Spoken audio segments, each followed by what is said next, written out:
8h13 sur Sud Radio, c'est l'heure de Lévy, sans interdit. Bonjour Elisabeth Lévy.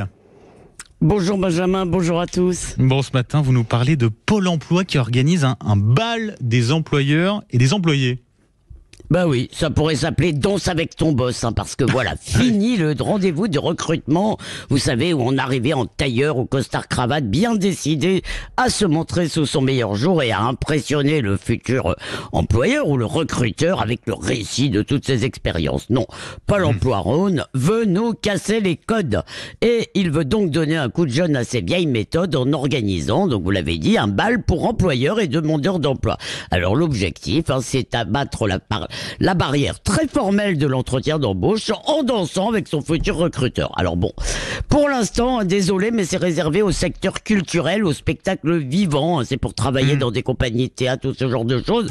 Si vous voulez travailler dans l'agence bancaire du coin, eh bien non, il faut encore sortir votre costard et vous supporter un rendez-vous à l'ancienne. Donc je reviens à mon bal des recruteurs. Le matin, tout le monde est anonyme, tout le monde est mélangé pour un grand atelier danse. Ça a l'air d'être dans une sorte de gymnase qui est animé par un chorégraphe qui est tourné vers les nouveaux publics et les non-danseurs. Donc c'est un chorégraphe qui s'occupe des non-danseurs. Moi je trouve ça très bien.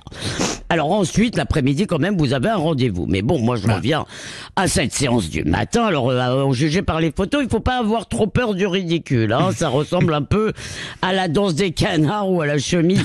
Les chenilles des mariages, mais cher Benjamin, félicitons-nous, la lutte des classes, c'est fini, vive la valse des classes. Marx doit se retourner dans sa tombe. Bon, vous sent un peu goguenard quand même, Elisabeth. Ah bon?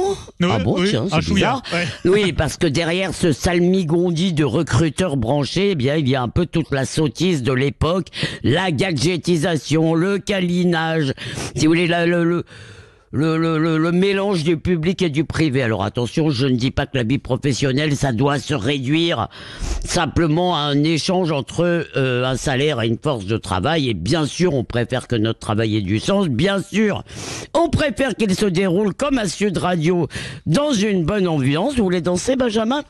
Mais et le fait qu'il n'y ait plus de patron de droit divin, évidemment, à part Patrick Roger, c'est très bien. Mais ce qui est un peu absurde, c'est qu'il faudrait que le travail se décline maintenant dans la grammaire du jeu et du loisir. On va bientôt nous demander d'empiler des cubes pour avoir un emploi.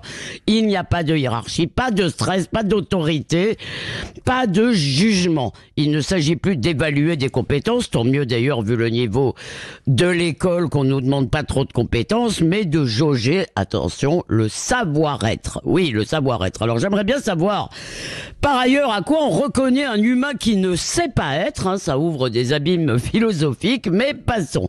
Il s'agit aussi bien sûr d'en finir avec le formalisme, sauf que les formes, eh bien, c'est un pilier de la vie sociale et de la civilisation. On ne se comporte pas dans son travail comme au mariage de sa cousine Ursule.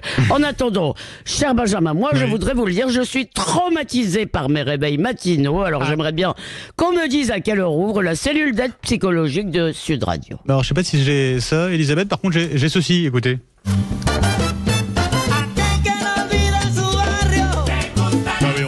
Sur Sud Radio. Merci. Super. Merci à vous, Elisabeth. Vous vouliez m'interroger sur le rugby ?